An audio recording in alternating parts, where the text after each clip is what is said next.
Et coucou tout le monde, j'espère que vous allez bien. Je vous retrouve aujourd'hui dans ma salle de bain. Nous sommes dimanche, les deux petits sont à la sieste, Tristan dessine, mon mari est en train de coudre. Oui, mon mari coud. Donc je me suis dit que j'allais faire une petite vidéo où j'allais papoter un petit peu. Hop là, excusez-moi. Papoter un petit peu avec vous au niveau des finances personnelles et en particulier de l'épargne de précaution. On arrive en toute fin d'année, donc vous savez que moi, enfin en toute fin d'année, n'exagérons rien, mais on arrive vraiment, on est proche quand même de la fin d'année. Et vous savez que moi, ça fait plusieurs années que je fais des vidéos où je fais un petit bilan sur ce que j'ai réussi à mettre de côté depuis le 1er janvier jusqu'au 31/12. J'aime bien faire mon petit bilan, etc. Et là, j'étais en train de penser et de me dire, est-ce que je vais faire une vidéo ou pas? Puisque cette année, ça va pas forcément être très révélateur en fait de ce qu'on a pu mettre en place, des efforts qu'on a pu mettre en place, puisque vous le savez, ça fait quand même quelques temps qu'on a un locataire qui est mauvais payeur, donc forcément on a des revenus en moins qui vont engendrer, donc on a des revenus en moins. Cette situation va engendrer des dépenses en plus, donc en fait entre ce qu'on avait en épargne au mois de janvier et ce qu'on va avoir au 31 décembre, forcément ça va être l'épargne elle va avoir diminué, mais c'est pas pour autant qu'on n'aura pas fait d'efforts tout au long de l'année. Donc je me tâte, je me dis est-ce que vraiment je fais la vidéo, parce que ça sera pas vraiment représentatif en fait de tout ce qu'on a mis en place depuis le début d'année, parce que les vidéos que je vous fais avec les paniers anti-gaspi, tout ce que je vous explique, tous les petits efforts que je fais au quotidien pour essayer de mettre de l'argent de côté, en fait, ces efforts-là, ils vont pas se voir, alors qu'en réalité, ils sont très utiles, puisque justement, ces petits efforts mis bout à bout fait qu'on a une épargne de précaution qui va nous être très utile, ce dont je vais vous parler dans cette vidéo. Donc je sais pas comment je vais faire, il faut que je réfléchisse à la question, comment je vais faire pour vous faire une vidéo qui soit révélatrice de la réalité et pas juste on a moins d'épargne, c'est dommage, on est dégoûté, parce que pas du tout. Donc pour revenir au cœur du sujet de la vidéo, je voulais vous parler d'épargne de précaution. Je pense que si vous vous intéressez un petit peu aux finances personnelles, tout le monde a déjà entendu parler d'épargne, de sécurité, de précaution, peu importe. L'épargne de précaution, c'est une somme. En général, on dit qu'il faut avoir entre 3 à 6 mois de dépenses, voire de revenus. Donc ça va de 3 mois de dépenses, donc vos dépenses incompressibles, votre loyer, votre électricité, votre gaz, peu importe, votre essence, les dépenses incompressibles. Voilà, le minimum c'est 3 mois de ces dépenses incompressibles, et puis après, c'est en fonction un petit peu de votre goût pour le risque ou pas, votre aversion pour la prise le danger ou pas. Donc il y a des gens qui ont 1 mois de salaire de côté, il y a des gens qui ont 1 an de revenus, parce que entre les dépenses incompressibles, ce dont je vous parle, le loyer, l'eau, le gaz, internet, etc., ça c'est les dépenses, mais c'est pas les revenus. En général, je vous le souhaite, vos dépenses sont quand même inférieures à vos revenus. Ça vaut mieux je vous le souhaite vraiment de tout cœur. Voilà, il y a des gens qui partent du principe qu'il faut 3 mois de dépenses incompressibles, et d'autres c'est 3 mois de revenus, ce qui n'a rien à voir. Et puis ça va jusqu'à... j'ai déjà entendu des gens qui voulaient avoir 1 an de revenus, d'épargne de précaution de côté. Moi, à un moment donné, c'est vraiment quelque chose qui m'aurait bien tenté, parce que moi, j'aime pas... J'ai un côté très angoissé par rapport à l'argent, j'ai toujours peur de manquer, c'est pour ça aussi que je me fais un stock alimentaire. Ça paraît bête, mais je sais pas d'où ça vient, mais en tout cas, je suis comme ça, que ça soit pour l'alimentation ou pour l'argent. Après, je suis pas non plus pour avoir, j'ai n'importe quoi, 100 000 € de côté, parce qu'on a quand même tous entendu parler de ce qui s'est passé, par exemple en Grèce, où il y a un énorme problème, voilà, et puis vous vous retrouvez, les 100 000 € que vous avez sur votre compte, vous n'y avez plus accès. Voire, l'État peut à un moment donné décider de ponctionner l'épargne des gens. Et ça, j'ai pas trop envie que l'épargne d'une vie soit ponctionnée par l'État, même si c'est la catastrophe et qu'il faut être... moi, je suis vraiment pour la solidarité, tout ce qui est chômage, RSA, retraite. Moi, je suis pour un système de répartition, je trouve ça extrêmement bien. Par contre, j'ai pas forcément envie de répartir ma propre épargne que j'aurais mis 20 ans à accumuler. Je pense que je suis un petit peu comme la majorité des gens. Et je suis pas non plus pour avoir trop d'argent sur son compte bancaire, parce que je trouve qu'il y a quand même un risque. Donc à mon avis, quand on a dépassé un certain seuil, il faut essayer de réfléchir à comment investir son argent. Donc ça peut être dans la pierre, ça peut être dans la terre, vous pouvez investir dans l'art, dans le vin, acheter des forêts, acheter des terrains agricoles, acheter des biens immobiliers, enfin peu importe, acheter des parkings pour les louer, ça rentre dans l'immobilier, mais je pense qu'il ne faut pas mettre tous ses œufs dans le même panier et je suis surtout pas pour mettre tout son argent sur ses comptes bancaires. Par contre, je suis vraiment pour l'épargne de précaution. Donc moi, je m'étais donné un objectif en début d'année, je voulais gonfler mon épargne de précaution. Donc je suis contente, elle a gonflé. Elle n'a pas atteint l'objectif final, mais elle a gonflé, mais elle va dégonfler. Puisque, comme je rappelais en début de vidéo, vous savez que nous, on a plusieurs appartements que nous louons et on est embêté par un locataire en ce moment qui ne paye pas son loyer, clairement, depuis plusieurs mois. Donc on l'a fait, entre guillemets, parce qu'il a des APL, donc... on en a informé la CAF qui nous verse en fait ce que lui avait en APL, c'est nous qui le récupérons directement. Donc ça nous fait une moindre perte, mais enfin en tout cas on perd quand même pas mal d'argent tous les mois. Donc on a fait toutes les démarches qui étaient possibles et inimaginables, vous vous doutez bien, en essayant de lui proposer un plan, s'arranger à l'amiable, échelonner, etc. s'il y a un problème. Lui dire que si vraiment il n'a pas les moyens, écoute, qu'il donne son préavis et puis qu'il s'en aille, ça peut aussi être une option.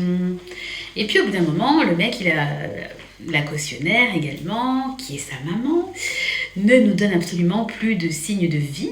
Nous savons qu'il est toujours dans l'appartement, puisqu'on a des contacts avec la locataire du dessous, qui avait eu un dégât des eaux à l'époque, et qu'il a croisé il y a quelques jours, donc il est tout à fait dans les lieux. On ne sait jamais, il aurait pu prendre son baluchon, se barrer, et puis vous envoyez des recommandés qui ne servent à rien, mais il est toujours là, il n'y a pas de souci, il est bien au chaud, dans notre appartement, qui ne paye pas. Nous continuons bien évidemment de payer des charges tous les trimestres, nous allons être imposés, voilà, blablabli, blablabla. Donc on a dû passer à un moment donné par un huissier qui a envoyé un ordre de recouvrement, enfin bon c'est un terme spécifique. Le recommandé n'a bien évidemment pas été réceptionné, ni par le locataire, ni par la caution. Vous doutez bien qu'on a tout essayé, appel, SMS, mail, etc., qu'il n'y a jamais eu de retour. Voilà, donc comme l'huissier, à bout d'un moment, il a fait son job, donc la strate d'après, c'est de prendre un avocat, puisqu'il faut aller en justice, puisqu'on ne va quand même pas le laisser 10 ans habiter dans notre appartement.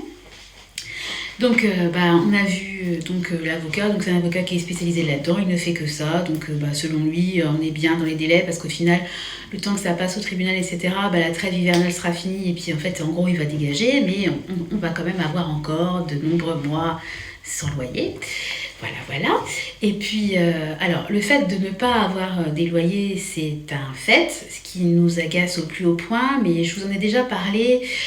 On préfère le voir comme on a plusieurs appartements, on se dit c'est comme si on avait un appartement qui était vide parce qu'il y a du turnover, des fois vous pouvez avoir un appartement qui est vide, le temps de retrouver un locataire, etc. On essaie de voir les choses comme ça plutôt que se dire l'autre fumier il paye pas, il est chez nous, enfin voilà, moi j'ai pas envie de me faire un ulcère parce que à cause de la malhonnêteté de quelqu'un, je préfère passer, de toute façon c'est comme ça, il fallait que ça arrive malheureusement, j'aurais souhaité que non, mais malheureusement vous avez des gens malhonnêtes. Vous en croiserez malheureusement au moins un au cours de votre vie. Je veux pas me rendre malade pour ça. Donc ça c'est un fait, mais il faut quand même enclencher quelque chose pour que il dégage, tout simplement. Le petit coco. Donc on a vu un avocat et puis il nous a donné, donc l'huissier nous a coûté quasiment 200 €. Voilà, et puis l'avocat, lui c'est un petit peu à la louche, en fonction des horaires, etc. Voilà. Mais en gros ça va nous coûter 1100 €. Donc allez. 200 plus 1100, allez, on va dire 1400, on va dire 1300 parce qu'il y aura toujours 1 ou 2 heures qui va nous facturer en plus, 1400 voire 1500, soyons larges, voyons grand.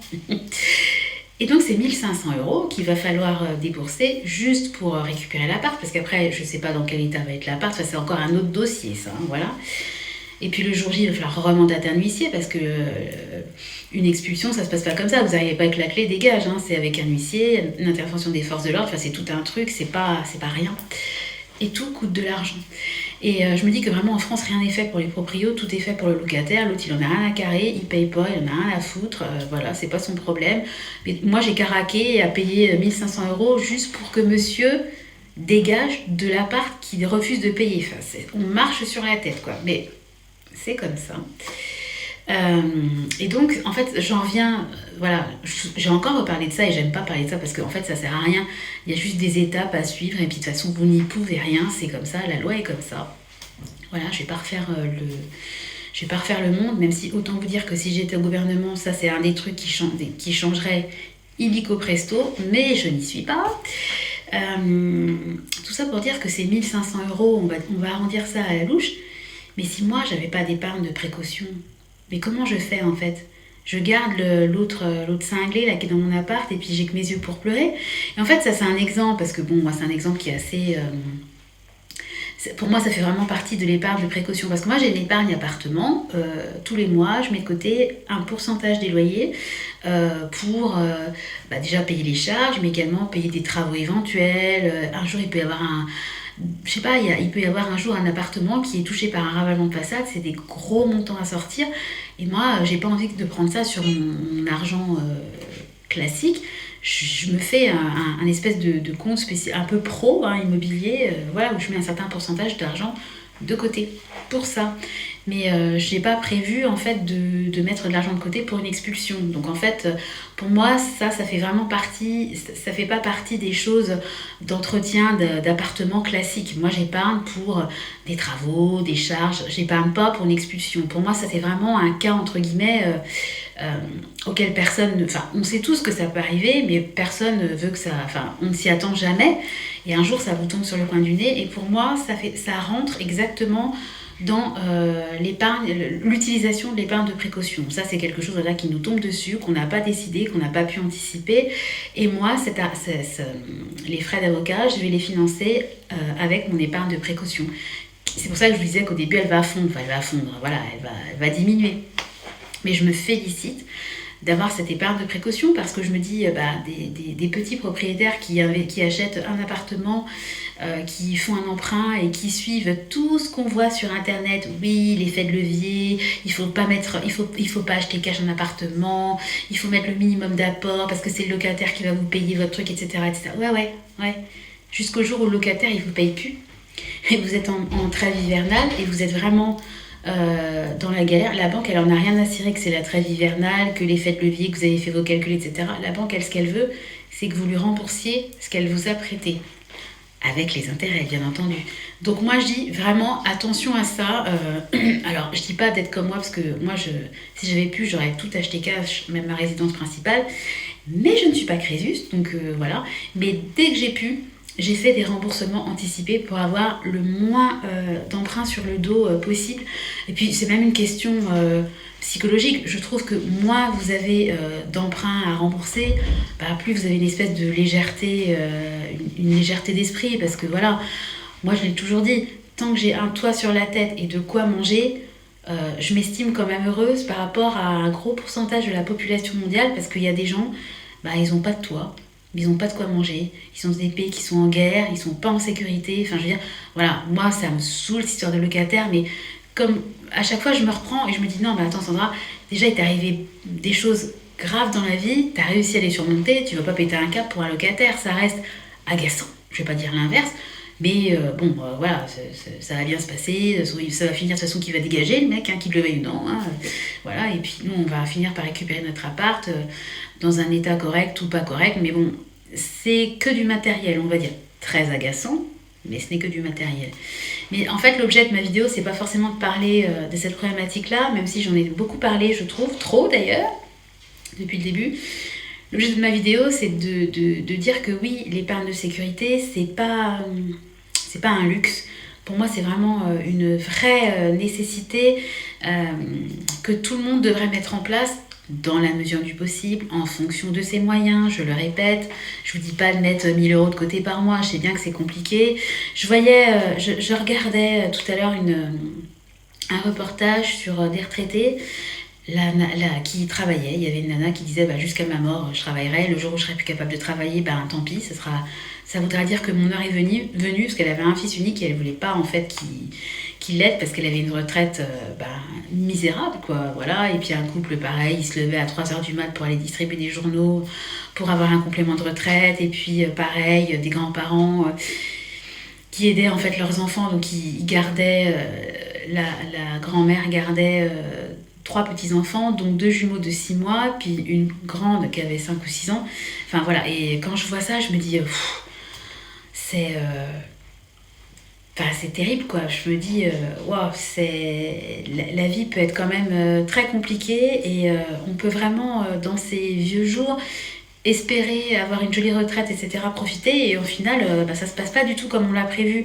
Donc moi, j'ai peut-être un côté angoissé de la vie, je le reconnais, mais en fait, moi j'ai qu'une crainte par exemple, c'est que plus tard mes enfants aient besoin de ponctionner, parce que mes enfants, un jour ils auront des enfants, un jour ils auront une maison à payer, ils auront une bagnole à financer, ils sont comme moi actuellement, et j'ai pas envie que... Enfin moi, ça me ferait suer aujourd'hui de payer par exemple, je ne sais quoi pour mes parents. Mes parents, mes beaux-parents, ils ont réussi, c'était pas la même époque, hein, à être propriétaires, voilà, ils ont un peu d'épargne, etc.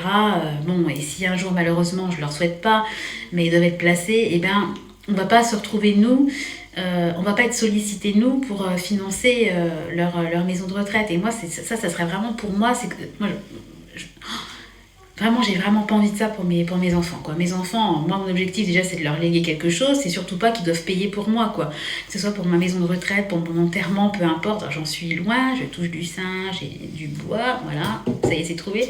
Voilà, j'ai que 43 ans, mais voilà, moi, mes enfants, je veux les aider dans la vie. Je veux leur donner un coup de pouce et pas un coup de bambou, quoi. Voilà.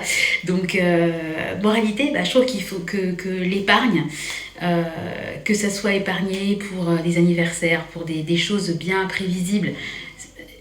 Pour moi, il y a l'épargne, les enveloppes, les anniversaires, les fêtes, la santé, le vétérinaire si vous avez un animal, parce que ça coûte cher aussi les animaux, hein, on ne va pas se leurrer, enfin peu importe. Ça, c'est des épargnes que vous pouvez... un remplacement de téléphone, par exemple. J'ai changé mon téléphone il y a quelques mois, j'en suis super contente. Mais moi, je passe par Apple, je prends des iPhones, je les achète neufs, ça coûte un bras. Donc, voilà, c'est quelque chose... Mais c'est quelque chose que j'anticipe. Je me dis que tous les X années, je vais changer mon téléphone et tous les mois, je me mets une petite somme de côté. Par contre, des frais d'avocat, je me suis pas dit dans ma tête, tiens, peut-être qu'un jour, j'aurai des frais d'avocat, tout en sachant qu'on a une assistante juridique, enfin voilà, qui bien évidemment ne peut rien faire, hein. Voilà, en fait, eux, ils sont juste là pour vous dire, oui, voilà ce qu'il faut faire, contactez un huissier, contactez un truc, mais en fait, vous payez tous les mois pour rien, quoi. Hein. Donc voilà, ça c'est pareil, c'est aussi un truc... voilà, c'est comme quand vous partez en voyage, prenez l'assurance machin, c'est important, etc. Puis le jour où vous annulez, en fait non, c'était pas... Il y a une petite clause qui dit que si ça concernait tel ou tel sujet, ça n'était pas pris en compte. Enfin, je suis persuadée aussi que... alors je vais dévier du sujet, mais par rapport à tous les dérèglements climatiques, je suis persuadée que les assurances habitation, par exemple, vont monter en flèche leurs tarifs et vont descendre en flèche leur remboursement. Moi, je suis sûre que toutes les histoires de maisons fissurées, de mouvements de terrain, les inondations, etc., je peux comprendre que ce soit très compliqué pour elles d'indemniser les assurés. Mais enfin, d'un autre côté, pourquoi payer alors? Si on paye pour rien avoir, à quoi ça sert d'avoir une assurance habitation? Enfin, bon, voilà quoi. Donc, je pense qu'on ne va pas forcément vers le mieux à ce niveau-là, au niveau des assurances, que ça soit santé ou habitation, malheureusement. J'espère me tromper, mais je pense que malheureusement, je suis quand même dans le vrai. Et tout ça pour dire que par rapport à la santé, c'est pareil. Moi, je me crée des enveloppes, des épargnes. Si mes enfants ont besoin de mettre des appareils dentaires pour aligner leurs dents, je me mets de l'argent. Alors, pour l'instant, c'est en stand-by parce que toujours avec cette histoire de locataire, il y a quelques enveloppes, c'est de l'argent que je mettais de côté tous les mois. Certaines enveloppes, vous vous doutez bien que j'ai levé l'épargne parce que je peux pas, si j'ai des revenus en moins, je peux pas continuer à épargner autant que j'ai épargné avant. Alors, je continue d'épargner, c'est déjà énorme en ayant un loyer en moins. Et je peux pas épargner autant. Voilà. Après, ce que je me suis dit, c'est que je me ferai des régules dans quelques temps. Et puis, vous voyez, par exemple, le défi des 2 euros que je mets en place, peut-être qu'à la fin d'année, au lieu de me dire je remplis tel et tel truc, je vais déjà combler, faire la régule de ce que j'aurais pas pu épargner pendant quelques mois. Peut-être aussi que ce défi-là, il va me servir à payer une partie des frais d'avocat. Enfin, vous voyez, tout est en ce moment, tout est un petit peu en... Comment dire? Tout est un peu en... Les frais d'avocat, j'ai une idée, mais j'ai pas un montant fixe. Moi, j'aime bien avoir un truc fixe. Quand j'ai un devis, j'aime bien le signer et que ça soit terminé. Mais ça se passe pas comme ça avec un avocat. Je sais pas quand est-ce que l'autre va dégager, s'il y aura des travaux à faire, quand est-ce qu'on pourrait envisager de le relouer. Enfin, il y a énormément de choses qui sont un petit peu, en questionnement. Et je me pose même la question de cet appart-là, de me dire, mais ça se trouve, est-ce qu'il serait peut-être pas bien de se délester d'un appartement, comme ça nous ferait une grosse bouffée de cash entre guillemets, ça nous rembourserait, parce que cet appart-là, il a un emprunt dessus, on pourrait rembourser l'emprunt. Enfin, je sais pas, je me pose énormément des tas de questions, que ce soit professionnel, que ce soit financier, etc. Mais une question que je me pose pas, c'est l'épargne. Le fait d'avoir de l'épargne de précaution, c'est vraiment quelque chose qui est... que je vous encourage à faire. Après, j'ai voulu l'illustrer par un exemple concret qu'on vit actuellement, c'est-à-dire avec l'eau de Naz, là, voilà. Mais après, ça peut s'appliquer à plein de choses. Vous pouvez avoir un gros problème mécanique avec votre voiture et vous n'avez pas le choix, il faut aller travailler.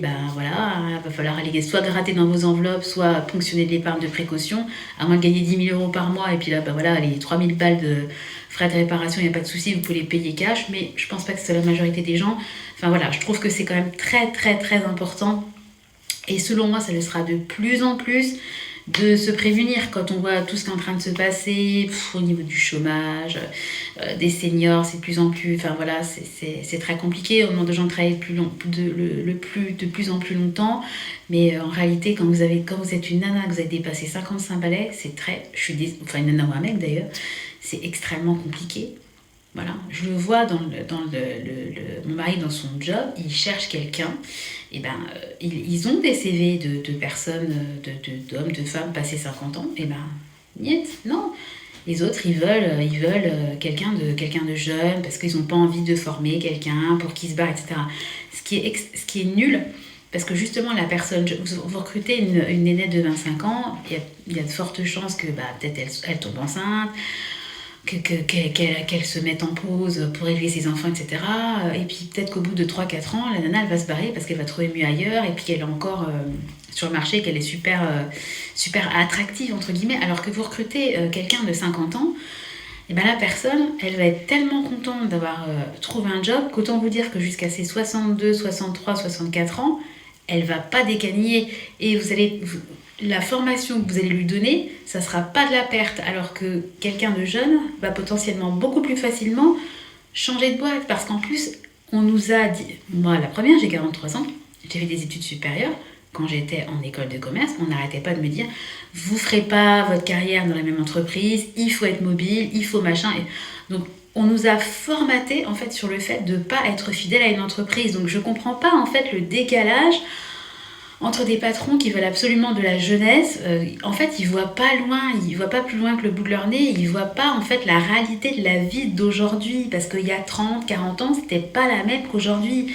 Il y a 40 ans, les gens, ils avaient envie de faire carrière, ils pouvaient faire carrière dans la même entreprise, rentrer entre guillemets par la petite porte, et puis à la force du poignet, avec de la motivation, gravir les échelons et puis finir vraiment à un poste à responsabilité. Aujourd'hui, vous avez un bac plus 5, vous allez arriver, vous allez être payé un petit peu plus du SMIC et puis vous allez être saoulé, donc vous allez vouloir bouger. Enfin, ça n'a plus du tout... Alors, faut pas faire de généralité.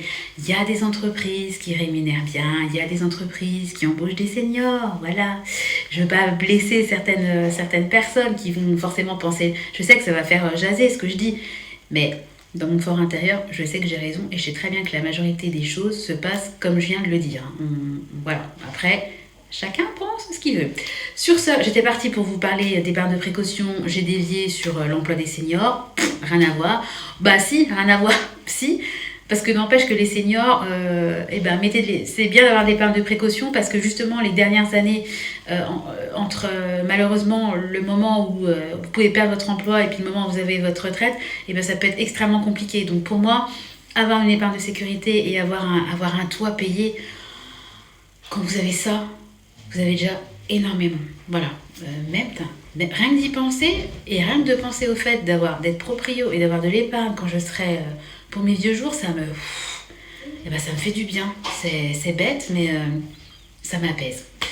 Voilà, bon, sur ce, je vais vous laisser. J'espère que la vidéo aura pas été trop décousue. Vous savez, moi, j'ai aucun script, ça vient comme... ça sort comme je le pense. Donc, ça peut partir un peu dans tous les sens. Je pense que vous avez compris à peu près l'objet de mon propos. Je vais vous laisser... encore une fois en vous disant si vous le pouvez, bien évidemment, essayez de mettre de côté parce qu'on ne sait jamais ce que l'avenir nous réserve, en bien comme en mal, malheureusement. Donc assurer ses arrières, ça peut jamais être néfaste. Voilà, Au pire, il vous arrive, enfin au mieux, il vous arrive rien, et puis vous avez l'épargne de sécurité, et puis vous dormez sur vos deux oreilles. Hein. Faut le voir aussi comme ça. Hein. Enfin moi en tout cas je le vois comme ça. Allez, j'arrête parce que j'arrive à 25 minutes de blabla. Les petits vont pas tarder à se réveiller. Et puis à force de parler, eh ben, j'ai le gosier sec, donc je vais aller me faire un thé. Je vous fais à tous de gros bisous, je vous souhaite une très belle journée et je vous donne rendez-vous très bientôt dans une nouvelle vidéo. Bye bye.